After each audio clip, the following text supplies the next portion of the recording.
สวัสดีครับสวัสดีสิไปไซโนล่าเราตังน้ำบ่ใกล้อยู่บ่น้องน้ำสางบ่โอ้มื้อนี้ไอ้ขอไปนำเด้อได้บ่ได้ได้เนาะอันนี้ได้คุมันติไสเนาะคืองามแท้เพื่อทางไทยจ้าข้างไทยบ่ผู้ใดซื้อให้เราทางไทยบ่าวข้างไทยบ่เป็นยังไงน้องดีใจหลายบ่มีผู้บ่าวข้างไทยซื้อคุมาดีใจดีใจเนาะไปสี่เอาบ่เสียงมีหงสี่แล้วเนาะบ่มีเอาบ่มีไปสี่ใส่หงสี่เขาแม่โอ้เขาเจ้าสีเสาสีแรงอยู่บ่สิไปตอนเช้าก็ได้ตอนแรงก็ได้เนาะได้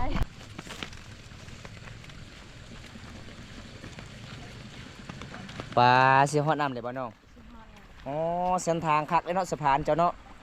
นี่ทุกคนสะพานเส้นทางบนสาวเวียนไปตักน้ำพี่น้องนี่วิถีชีวิตแบบเดิมๆเลยพี่น้องอันนี้ก็จะเป็นน้ำที่ออกมาจากภูผาปาดงเด้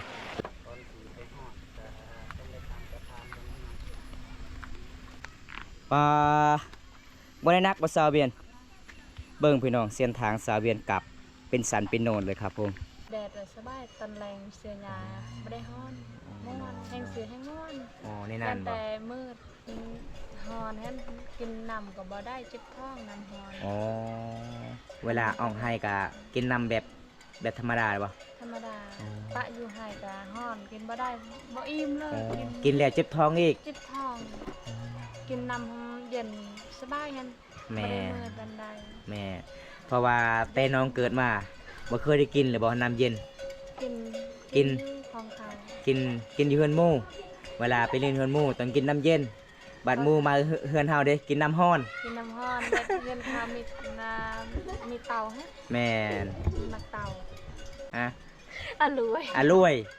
วยก็คือมากน้ำเต้าน้ำเตาอ๋อมาน้ำเต้าพี่น้องบอกสาวเวียนหน่อยเด้อพักความคิดฮอดคือกันบ่คิดฮอดคือกันเด้อนี่พี่น้องแต่บ่ฮู้จักเฮ็ดแนวใดบ่ฮู้จักเลยวะสัญญาณก็บ่มีสัญญาณเนาะคันทามีสัญญาณก็อยากคุยตลอดเลยเนาะโตไก่บ่าวกุ้งไก่ กุ้งอีหยังยากที่สุดก็คือกุ้งทะเลบ่กุ้งทะเลใหญ่โอ้สาวเวียนสมมุติว่าหนุ่มไทยอยากมาเยี่ยมมายามเจ้าหนุ่มไทยซื้อมากุ้งสดๆจากประเทศไทยจะเฮ็ดกินเป็นบ่เป็นค่อยให้เขาเฮ็ดเป็นผู้ใดเฮ็ดแทนน่ะฮะนุ่มผู้ไทยยังหนุ่มผู้ไทยฮะหนุ่มผู้ไทยก็เคยมาบ่นี่เห็นบ่พี่น้องเป็นว่านุ่มผู้ไทยก็คือวงดนตรีนุ่มผู้ไทยเด้อยากไปบ้านเขาก็ให้ผู้นั้นได้เฮ็ดกินก็เฮ็ดกินบ่เป็นว่าแม่นค่อยขี้คร้านว่าแม่นค่อยบ่อยากเฮ็ดฮะแบบค่อยเฮ็ดบางเทื่อก็บ่ได้แซ่บ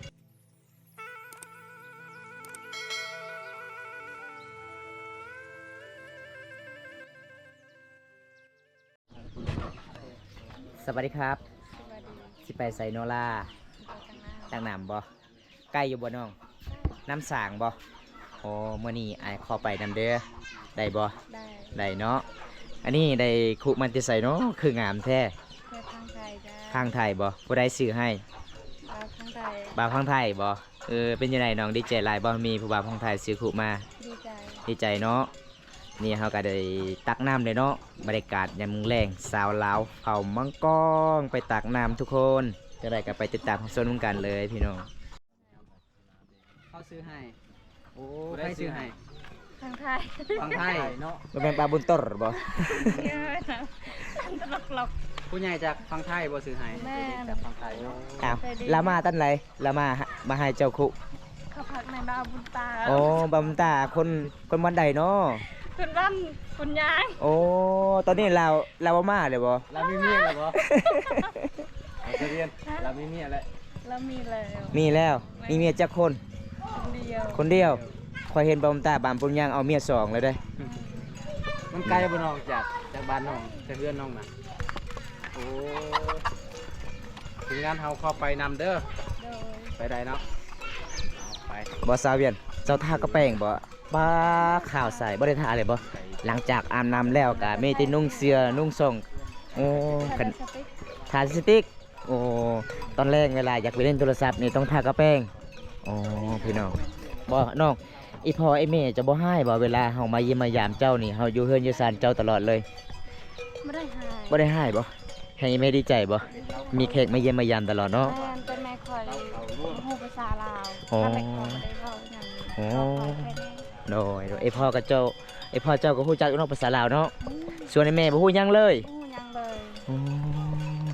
คันสมมุติว่าผู้บ่าวพังไทยอยากมาหาเจ้าเด้ไอแม่เจ้าสิว่าจังไดบัดนี้สิล่มได้บ่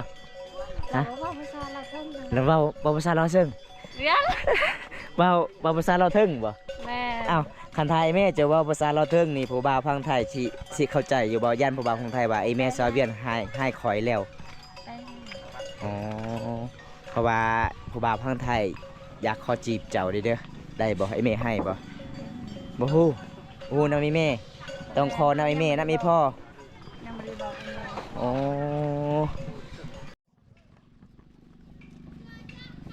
เส้นทางเจ้าสังเคยทางน้ำนี่แหละ ก็ปลายเด้อรู้ว่า เดียวบ่ สิเอา มีหงสีแล้วเนาะ บ่มี บ่มีไปซื้อใส่หงสีเขา แม่ โอ้เขาเจ้าสีเสาสีแรงอยู่อ่ะ อืม สิไปตอนเช้าก็ได้ตอนแรงก็ได้เนาะ ได้ ยันว่าเจ้ามีหงสีอยู่บ่มีเนาะ บ่มี อ๋อทุกคนเลยเพิ่นบนมีหงสีเนาะ บ่มี โอ้หมู่บ้านของเจ้านี่แต่ละหลังคามีควายหลายเนาะเบิ่งแต่ละหลังคาบางคนก็มัดแล้วบางคนก็ย่างปล่อยให้มันกินหญ้าแถวหมู่บ้านอีกเนาะทุกคนเนาะ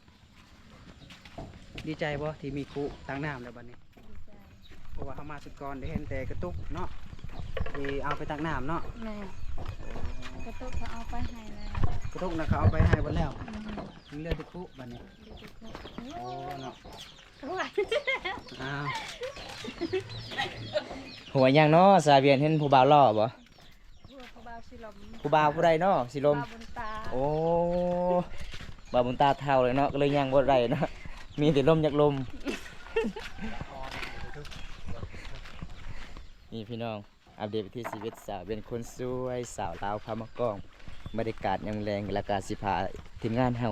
รับชมวิถีชีวิตสาวเวียนเด้เพราะว่าบรรยากาศยังแรงนี่ก็หลายๆคนบ่สาวเวียนไปตักน้ำจุดนี้บ่ตอนแรกนี่ผู้สาวหลายบ่ไปอาบน้ำบ่ อืม โอ้เพราะว่าเจ้าเคยอาบอยู่บ่น้ำจุดนี้บ่เนาะอะ บ่เคย บ่เคยเลยแต่น้อยเจ้าบ่เคยอยู่บ่ บ่เคย อืม บ่มักไปอาบ บ่มัก ใกล้ มันไกลอีหลีบ่ แม่ คันไปอาบกลางคืนก็สิยันนิดนึงเนาะผู้ชายก็อาบอยู่นี่บ่ โอ้ย ฮะผู้ชายไปอาบอยู่ไส อยู่นี่แหละ อยู่นี่หมดโอ้ สวักก๊อกแก๊กลาลาลา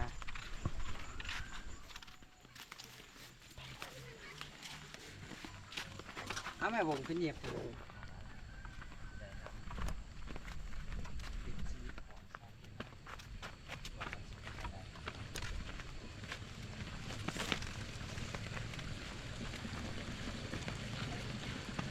ปลาสิฮอดน้ำเลยบ่น้อง สิฮอดแล้ว อ๋อเส้นทางคักเลยเนาะสะพานเจ้าเนาะนี่ทุกคนสะพานเส้นทางบนสาวเวียนไปตักน้ำพี่น้อง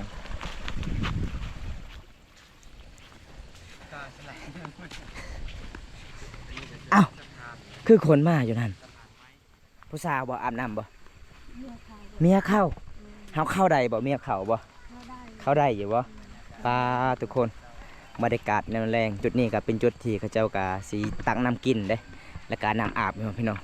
บรรยากาศยังแรงกะบางคนก็มาเตะไฮเตะส่วนกะอาบน้ำจุดนี้ล่ะพี่น้องเอ้ยนี่บรรยากาศยังแรงพี่น้องเพราะว่าชาวลาวเขตนี้กะหลายๆคนกะเขาเจ้ากะตักน้ำพี่น้องบางคนกะมีมากน้ำเตากะเอามากน้ำเตาเด้กะสิมาตักน้ำพี่น้องนี่ทุกคน อันนี้จะเป็นมากน้ำเตาแบบเขตชนบทของชนเผ่ามังกรเขาเจ้ากะมีมากน้ำเตาเขาเจ้าต้องใส่มากน้ำเตาพี่น้องส่วนสาวเวียนกับบ่มีมากน้ำเตาสาวเวียนกะมีเตคุสาวเวียนกะใส่เตคุพี่น้องอันนี้อีเมเพิ่นกะหากะมาถึงให้เพิ่นกะตักน้ำแล้วกะเอามือเหือมือสานพี่น้องหลังจากมือเหือมือสานได้แล้วจะเป็นผู้สาวกำลังอาบน้ำพี่น้องเอ้ยนี่สุดยอดหลายเลยพี่น้องมาเขตนี้ยังเห็นมากน้ำเตาได้มาเขตนี้พี่น้องอันนี้เขาเจ้ากะสิมาปลูกอยู่ไห้ได้ ฤดูนี้ฤดูเป็นเขาเจ้ากาสิเฮ็ดส่วนเฮ็ดให้ปลูกข้าวกันเลยเขาเจ้ากาปลูกมาน้ำเตาแน่เวลาปลูกน้ำเตานี่เวลาปลูกข้าวให้แล้วเขาเจ้ากาสิมาเก็บไว้อยู่ให้อยู่ส่วนกาสิมาเฮ็ดหายน้ำพี่น้องนี่วิถีชีวิตแบบเดิมๆเลยพี่น้องเดียวบอมตากสิพา FC หลายๆคนรับชมน้ำการพี่น้องวิถีชีวิตสาวลาวเขตนี่กาแบบนี้ล่ะพี่น้องอ อันนี้ก็จะเป็นน้ำที่ออกมาจากภูผาป่าดงเด้แล้วก็ออกมาแต่หากใหม่พี่น้องเขาเจ้ากาสิมาใส่ทอสั่งแล้วก็จุดนี้เลยพี่น้องเจ้าใส่ชีวิตแบบประจำวันนี่อีเมเพื่อนกับสิกลับเพื่อนกับสารหลังจากเพื่อนตักแล้วหมอพี่น้องวิธีชีวิตชาวลาวข้าวมังกรกับประมาณตำหนิแล้วพี่น้องเลย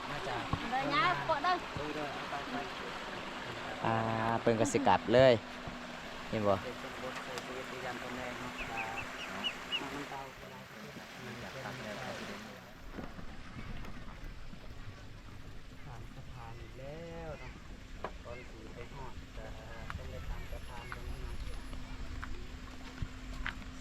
ไม่ไล่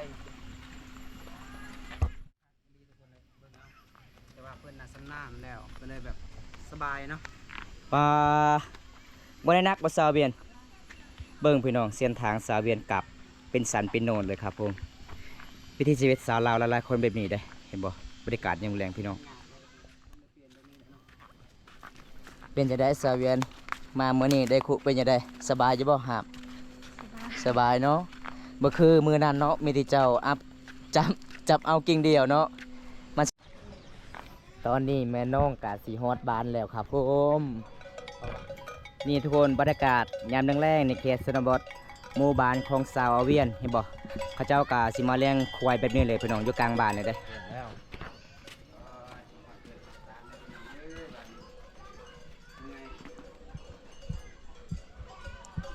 ก็เลยมันก็สิยากแน่เนาะต้องได้ขึ้นภูไปนอกบ้านพุ่นกว่าสิได้สัญญาณเล่นโทรศัพท์จังสิได้ตอบทุกคนในเวลาใดที่เจ้ามักไปขึ้นภูเล่นโทรศัพท์นะ7 โมงแรงเนาะแล้วไปอยู่พุ่นนะประมาณจักชั่วโมง 2 ชั่วโมง 2 ชั่วโมงก็มื้อนอน 10 โม โอ้ ง เพราะว่ากว่าที่เพิ่นจะได้ตอบทุกคนเนาะเพิ่นต้องได้ขึ้นภูทุกคนเลยบ่แม่นว่าเพิ่นขี้คุยบ่แม่นว่าเพิ่นบ่อยากตอบดอกเพิ่นก็อยากตอบอยู่แต่ว่าหมู่บ้านเพิ่นบ่มีสัญญาณเนาะให้ทุกคนเข้าใจชาวเวียนเพิ่นแน่ว่าเพิ่นบ่มีสัญญาณกันเลยแบบในยามกลางเวียนเพิ่นก็ไปเฮ็ดเวียกเฮ็ดงานประมาณ 7 โมง 8 โมงเพิ่นก็ต้องได้ไปขึ้นภูเพื่อที่จะได้เล่นสัญญาณเนาะสัญญาณตั้งโต๊ะกับบ่มีบ่เนาะอยู่ในบ้าน นี่ มีเนาะพอได้โทรได้เนาะแต่ว่าสัญญาณเน็ตเนี่ยโอ้โหมีจอยเลยเนาะ เพราะว่าบ้านน้องก็บ่มีสัญญาณ สาวเวียนเป็นจะได้ตักน้ำมื้อนี้น้องเมื่อยบ่เมื่อยก็อด น้ำเอาหนึงเนี่ย เมื่อยก็อดเอาเนาะเจ้าสิหายไผ หายน้องค่อย หายน้องน้องเห็นยังคือเจ้าหายแท้ แบบน้องค่อยติดมะม่วงแล้วเราสิให้หมู่กินสิเบิดแบบมะม่วงบ่มีแฮะเพราะว่าค่อยประหยัดเพราะค่อยแบบมากินส้มค่อยให้บ่ให้กินหลาย อ๋อเพราะว่าเฮาก็บ่มีเงินบ่มีคำอยากซื้อปิ้งนัวซื้อเกลือเนาะซื้อหมักเฟดเพราะว่าน้องเจ้ากินส้มมักอะไบ่โอ้น้องเจ้า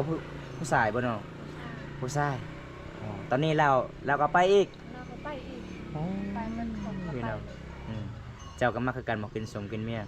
มากคือกัน มักคือกันเนาะ ในบางเวลาก็จะกินตลอด แม่น ยาม บ่ เฮ็ดเวียกก็กิน แม่นบ่คือน้องสายเจ้ายังก็กินได้ตลอดเลย กิน พี่น้องเอ้ยเพราะว่าอัปเดตวิถีชีวิต ก็บ่มีก็สิเบิดแล้วมาเผ็ดเป็ดอยู่ปิดมันอยู่ของเขา อ๋อมื้ออื่นกะสิออกให้ต่อบ่เป็นหยังตอนนี้อีพลอยแม่ยังบ่ทันได้กลับเลยเนาะ ก็บ่ได้แดดเลยสบายตอนแรงเสื้อหยาบ่ได้ฮ้อนม่วนแห้งเสือแห้งม่วน อ๋อนี่นั่นบ่ แต่มืด อ๋ออันปกติคันอ้ายบ่ได้มานี่น้องมาแต่หายจังมง ก็ประมาณนี้เลย ปานนี้บ่อ๋อย่างเอาเนาะ น้องคิดว่าจังใดผู้ใดไปเอาเจ้าอยู่ให้คือเจ้าเมื่อเลย น้องอ่า ร้านจะบ่ร้านจะว่านี่ใด แต่ว่าบ่าวบุญตามา บ่าวตามมา เขา ล่ะ กินข้าวแล้วยังบ่แล้วก็ไปเลย โอ้ค่อยละมาฮอดฟรีแล้วก็มีคนหนึงว่าสาวเวียนมาแล้วเด้อบ่าวบนตาเอ้าค่อยว่าเรามาตอนใดนี่เด้ค่อยเล่าฮอดเฮือนฮอดศาลเลยก็เลยค่อยไปขอขิงเจ้าพี่น้องเอ้ยเพราะว่าสาวเวียนก็บ่ มาแต่ประมาณ11 โมงว่าใช่บ่าวบุญตานะ เจ้ามาเด้ แล้วว่าพุ่นอยู่หันบ่าวอยู่หันนะวันหนาแล้ว อ๋อ เจ้าก็เมื่อยทาแล้วเนาะ เพราะว่าบอมตากับติดภารกิจหลายในสะพานให้ผู้ใหญ่ใจดีจากประเทศไทยให้สะพานไปมอบเงินทางสาวห้อมเพราะว่าปกติก็ค่อยมาอยู่เฮือนเจ้าก่อนเด้แต่ค่อยบ่ได้พอเจ้าก็เลยไปหาไปเยี่ยมสาวห้อมแต่บ่ได้พอสาวห้อมอีกพอสาวห้อมก็ประมาณ12โมง12โมง1โมงนั่นแหละก็เลยสำเร็จสะพานอยู่บุญอยู่พุ่นกับมายิ้มยามเจ้าอีกเป็นยังไงมื้อนี้ได้กินอาหารหยังมื้อนี้ บ่ได้กินค่ะ อดข้าวเลยบ่อ๋อ บ่เคยมีแล้ว อีพอยแม่จะเมื่อเลยบ่น้อง เราคิดว่าสิเจ้ามีผู้ใหญ่ใจดีซื้อให้ อ๋อ เครื่องกินแล้วว่ากันมีเครื่องกินละไปให้อ่ะไปให้ลาวอยู่ให้อีกประ อ๋อ มาณ โดยบนตาเราบ่ฮู้จักว่าน้องสิกินซีนหมูซีนงัวเพราะว่ามีเงินแต่ผู้ใหญ่ใจะดีบอกบนตาว่านี่เด้อบนตาขอให้เจ้าทำบุญข่อยนี่เด้อเงิน 1,000 บาทข่อยฝากน้ำเจ้าให้เจ้าไปสะพานบุญให้แน่เพราะว่าน้องเว้าว่าบ่มีหยังเจ้าว่านะได้ซื้อเสื้อบ่ ตั้งชื่ออะไร สั่งเสื้อแล้ว ก็เลยบอมตากับบอกล้าเอาเงินตัวนั้นอยากซื้อซีนให้น้อง อืม คันมีมือหน้าบอมตากะสิซื้ออีกเด้อน่ารักที่สุดน้องจะกินหยัง อีหยังก็ได้ อีหยังก็ได้อ๋อ เพราะเขาอยากกินปลา อยากกินปลาอีกปลานิ่นบ่อ๋อปลานิ่นพี่น้องความพันธุ์ของน้องในต่อมาน้องสิได้หนังอยากได้หยัง จะเย็น ตู้เย็นสาเหตุหยังที่อยากได้ตู้เย็นน้อง แบบฮอนให้กินน้ำก็บ่ได้เจ็บท้องน้ำฮอน อ๋อ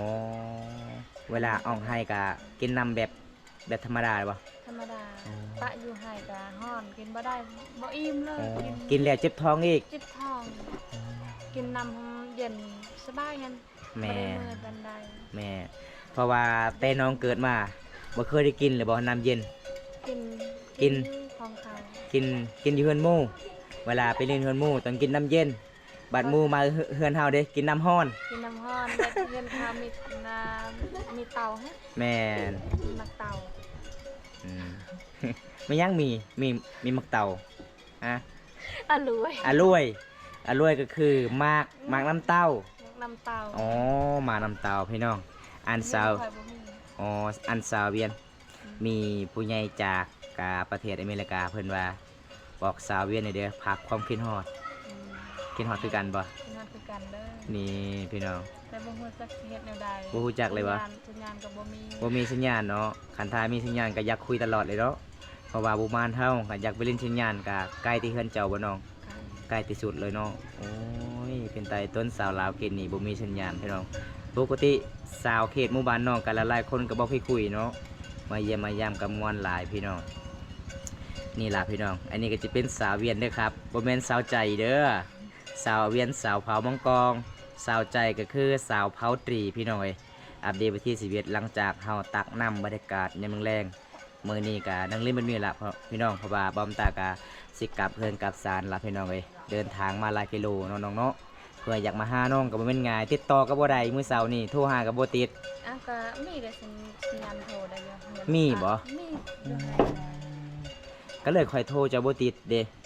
ฮอดบ้านฮอดบ่มีสัญญาณแล้วค่อยโทรติดต่อหาเจ้าบ่สามารถติดต่อได้ก็เลยค่อยไปหลักๆเลยเด้คันได้พ่อก็บุญคันบ่ได้พ่อก็กลับเมืองน้องต่อ เพราะว่าขี่ขาบักก็เจ้าเอาเพลงอีหลีโอ้ย เราไปเราคือว่าสัตว์บอกคอยคันสัตว์บอกแค่นี้คอยสิอยู่เพื่อน อืม อันนี้คอยบ่ฮู้เลยว่าสิเจ้าสิมา เออ ก็ คันทามื้อหน้าบอมตาสิมาบอมตาสิบอกอีกเด้อเพราะว่ามีผู้ใหญ่ใจดีจากประเทศไทยเพิ่นอยากมาเยี่ยมมายามเจ้า เจ้าจะกินหยังให้เจ้าบอกเลย เพิ่นอยากซื้อมาแต่ประเทศไทย เจ้าจะกินอีหยัง กินไก่ ฮะ ไก่ ไก่ไก่หยัง ไก่เป็นบ่หรือว่าปิ้งไก่ อิหยังก็ได้ อีหยังก็ได้ทุเรียนบ่ เขาเรียนบ่ใช่ บ่แซ่บโอ้เอ้าเป็นหยังเจ้าคือกินทุเรียนบ่แซ่บหลายๆคนเขาเจ้ามักกินทุเรียนเด้บ่เคยกินเลยบ่น้อง กินแค่เดียวบ่ใช่ บ่แซ่บบ่เพราะว่าเฮาก็เป็นคนบ้านนอกบ่เคยกิน หวา เนาะ นคือกันแต่บ่ได้หอม อ๋อมันแม่นเนาะแม่นอะไรพี่น้อง ตอนนี้น้องอยากกินไก่วะ คนไทยมักนะ เออ คนลาวคือกัน คนลาวก็คือบ้านเฮากับบ้านนอกบ้านนาบ่เคยกินก็เลยบ่แซ่บปานใดเนาะ ใช่ แม่นอะไรพี่น้อง อิหยังก็ได้คะแนนเนื้ออาหาร แม่นมีมักแตงกินมักแตงแต่สำคัญที่สุดน้องอยากกินไก่บ่ไก่โตไก่ บ่อกุ้ง กุ้งกุ้งไก่ กุ้งอีหยัง ยากที่สุดก็คือกุ้ง กุ้งทะเลบ่ กุ้งทะเลใหญ่อะ โอ้อยากกินแห้งบ่เคยกินบ่ เคยกิน ได้ตอนใด เขาเห็นเขาขายอยู่เมืองแหละ ก็เลยซื้อเลย อืม เขาเจ้าขาย 70 อ๋อเพลง 75,000 แม่น ซื้อสองถุง โดยเอ้าสาวเวียนสมมุติว่าหนุ่มไทยอยากมาเยี่ยมมายามเจ้าหนุ่มไทยซื้อมากุ้งสดๆจากประเทศไทยเจ้าเฮ็ดกินเป็นบ่ บ่เป็นค่อยให้เขาเฮ็ดเป็น ผู้ใด เฮ็ดกิน ผู้ใดเฮ็ดแทนน่ะฮะ นุ่มผู้ไทย ยังหนุ่มผู้ไทยฮะหนุ่มผู้ไทยก็เคยมาบ่ บ่ นี่เห็นบ่พี่น้องเป็นว่านุ่มผู้ไทยก็คือวงดนตรีนุ่มผู้ไทยเด้ คนไทยไง อืมนี่พี่น้องน่าฮักหลาย ถ้าอยากไปบ้านคอยก็ให้ผู้นั้นได้เฮ็ดกินก็เฮ็ดกิน อ๋อ บ่เป็นว่าแม่นคอยขี้คร้านว่าแม่นคอยบ่อยากเฮ็ดนะ อ่า แบบคอยเฮ็ดบางเทื่อก็บ่ได้แซ่บ โดย ยันเขาบ่ได้กิน แม่นเพราะว่าเฮาก็เฮ็ดวิธีแบบบ้านๆเนาะเพราะว่าเขาเจ้าก็เคยกินอาหารอยู่ในเมืองเนาะ แม่นเขามากินหวานๆแบบใส่น้ำตาลหลายๆ อ๋อโดย เขามากินใส่น้ำมันพืช แม่นคันทาเพิ่นบอกคันทาอายเพิ่นสิสอนเจ้าก็เฮ็ดได้เนาะจะว่าอายเพิ่นว่าตัวนี้จะใส่ปิ้งนัวซ้ำนี้เด้อใส่น้ำปลาซ้ำนี้ แม่นคันมีแบบมีปึงแฮะเขาว่า อ๋อ ใส่สำนีเลยใส่เห็นแบบวิธีเขาเฮ็ดกินแบบใส่อันนั่นอันนี่แซ่บกินแซ่บ โดย อันนี้ก็ใส่มีกระแตงนัวมะเผ็ด แล้วก็เกลือกินเลย กินเลย กระแซ่บอยู่เนาะบ้านเฮาเนาะแต่อยู่ฝั่งไทยเขาเจ้าบ่เคยกินเนาะเป็นว่าเนาะกินบ่ลงเลยเนาะ กินมาลง แม่นอหลีพี่น้องเอาจังใดน้องไอ้กลับกันเด้อเพราะว่ามื้อนี้ก็มาเยี่ยมมายามน้องก็ประมาณจุดนี้ล่ะอดีตที่ชีวิตสาวเอาเป็นคนสวย FC หลายๆคนให้เบาบุญตาไปเยี่ยมไปยาม FC กินฮอดเจ้าหลายได้เพราะว่าเห็นคลิปเจ้าก็โอ้ยเป็นนางสงสารเลยจ้ะว่าพี่น้อง เขามักเบิ่งเลยเขาคันเขาสดหาเขาแล้วเขาส่งให้แล้วคลิปไว้ แม่น เพราะว่าเฮ็ดยังอยู่เพราะว่านั่งเบิ่งคลิปจะอยู่ เป็นจังไดดีใจบ่เขาเบิ่งคลิปเฮา ฝากติดตามหน่อยเด้อ เออ ให้เบิ่งคลิปตลาดทุกคลิป แม่น เบิ่งทุกคลิปบิ่ง เพราะว่า ทุกน เบิ่งทุกคลิปจนน้องเอาผัวเนาะที่จริงแท้เขาร้องน้องกะประมาณเท่าใดแท้เนาะเพราะว่าบอมตาก็อัปเดตเลยได้เพราะว่าเป็นน้องเอาผัวพังลาวพังไทยหรือว่าทางไทยโซบรูบ้านเฮาพี่น้องก็แล้วแต่บอมตาก็อัปเดตให้ FC ได้รับชมแต่ต้นจนจบเลยพี่น้องเอ้ยค่าดองสาวเวียนแท้ประมาณเท่าใดพี่น้องมื้อนี้ก็ยังบ่ฮู้คือกันล่ะพี่น้องจังได้อากับกันเด้อน้องเด้อคลิปนี้โจบไปเท่านี้ก่อนพี่น้องคลิปหน้าพบกันใหม่ขอกล่าวคำว่าสวัสดีครับบันสวนเด้อบ๊ายบาย